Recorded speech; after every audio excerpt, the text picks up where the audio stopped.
Hey everybody, welcome to Hope at Home. It's Nat and Kelly, and we're going to continue with our worship right now through tithes and offerings. If you want to go ahead and get your phone out, if you're at home in your group, and go to the Church Center app, you can open that and find Hope UC Nashville as the church, and you can give that way. Or if you want to, we have a text to give number. That number is 84321. You can text any amount on your phone, and that'll text you all the details that you need to give that way. So we wanted to make sure we created space in our homes this morning for that. But yeah, we're excited to talk about encouragement this morning. Yep. You want to pray for the offering? I can do that, yeah. I know you should do that. Jesus, thank you so much for the generous community that we have at Hope UC Nashville. And I pray right now that we would be giving before you with a generous heart, that you would receive these tithes, receive these offerings, and do your work. And I pray, Lord, that your kingdom is just expanded and built upon. But thank you for every soul that is giving this morning, and we just pray a blessing over them. But we say thank you and bless it in your name, Jesus. Amen. Amen. Okay, so if this is your first time in a home, or maybe you've been coming for a while and you're trying to figure out what is this, because it's not like just a small group where maybe you've been to a church where you're in a midweek small group. We dedicate a whole Sunday once a month for meeting in homes, and this kind of came about. We had been doing Zoom.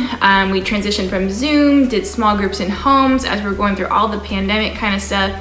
And after we kind of came through that, meeting at the barn, we really enjoyed meeting in homes, and we enjoyed those communities that were forming there. And so we wanted to find a way to keep those going. So we kept these groups rolling, and we decided once a month, these groups meet. They're called Hope at Home. Each home should have a worship leader. It's a time of community, some breakfast, time to pray together, hear a message. And more than just hear a message, it's a place where you guys get to be the message to each other in that group. So that's kind of what the whole gist is of what Hope at Home is and how it's supposed to function.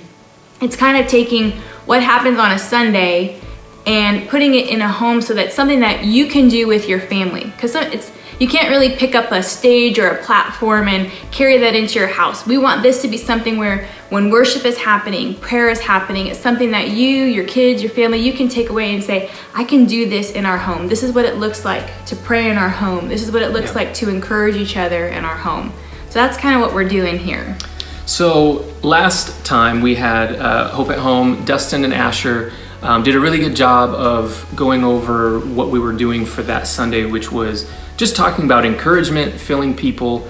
Dustin even said the definition of encouragement is to put courage back into somebody, and so that's what they did. They, Pastor Dustin says, I try to wake up every morning and just think of a name or think of a face, and then maybe send a text to that person and just encourage them. And that's really what we're trying to teach, is that this is such an easy thing to do. And even Asher was able to do that, and bringing our kids, bringing everyone into it. There's no age limit on it, so it was amazing to see that. But today we want to really expand on what that means to be encouraging, or just that definition of encouragement. So the next thing we're looking at for this month is to activate, and stepping into activation.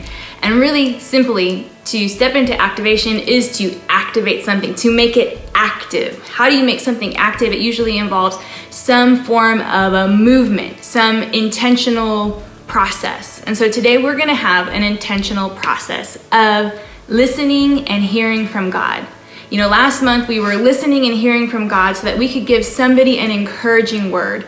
Well, what would it look like if we were to listen and hear from God and to hear Him encourage us?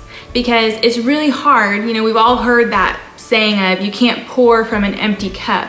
Well, if we want to be able to go out, if I want to be able to encourage Nat as my husband, if I want to be able to encourage my kids, if I want to be able to come and encourage people at the church or in my workplace, if I can't hear from God and hear the encouragement that He has for me, then it's going to be really hard for me to pour encouragement out into other people. some ways you can find encouragement from God for yourself would be you can open up the Bible, you can read His Word, you can put truth into you can marinate on all the promises, you can spend time in worship. But another way to do that is to just sit and listen and to hear from Him. And so what we're gonna do today in this group, and this is everyone, this is the moms, the dads, the kids, everybody can do this, is we are going to listen and hear what God has to say about you, to you, for you, how He wants to encourage you. So we're gonna have pens and paper. Kids, for you, you can draw a picture. I wanna hear what God is saying about you. Because you know what? Whatever is good, whatever is true, whatever is noble, whatever is right, whatever is praiseworthy, God has so many good things to say to you. How does He want to encourage you? And you can do that. So we're gonna sit, we're gonna spend some time, we're just have some quiet, peaceful music playing. We're gonna sit and we're gonna listen to what God has to say to you and about you. And so kids, you can sit with your mom and dad and even just sit for a minute. And if you hear something and you say, yeah, I hear God saying this about me, your mom and dad, they can help you write it out, or you can draw a picture of it, however you want to do that as a family. But you may even kind of want to spread out a little bit in the house, find a little zone, a little area for you and your family, for you and your husband, for you to just be able to pay attention for a little bit and hear. We're going to do it anywhere between 5-15 minutes, depending on how many people are in your group that day, how many kids you have, and we're really going to be intentional with listening and activating that encouragement. And it's going to start from going from God into you, and then you can pour that out into other people. Yeah. Definitely don't rush this. Take your time and really just hear what the Father's saying to you.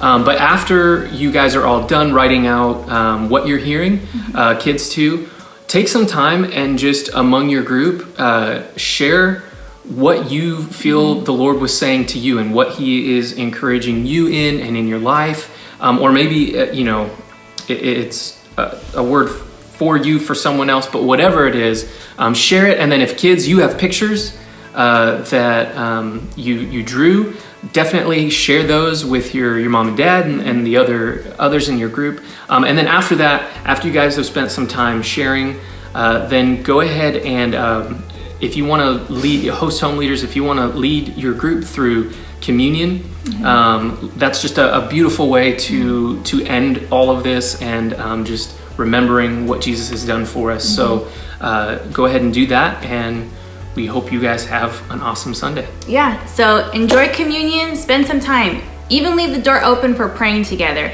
If some things have come up as you're listening to the Lord, you may have some prayer requests that pop up. Leave time for that after communion. If you have kids in your house, that's where it'd say, hey, you know what? If you guys kids go play in the kids' room, maybe some of the grown-ups are gonna pray together, bring your kids in and pray, but that's kind of where the rest of the community time in home groups happens. This is just one small part of it. The rest of it just is gonna flow naturally from you in your home. Yep. So just thank you for your time today, and we're so glad that you were able to be a part of a home. Yep. We'll see you next week.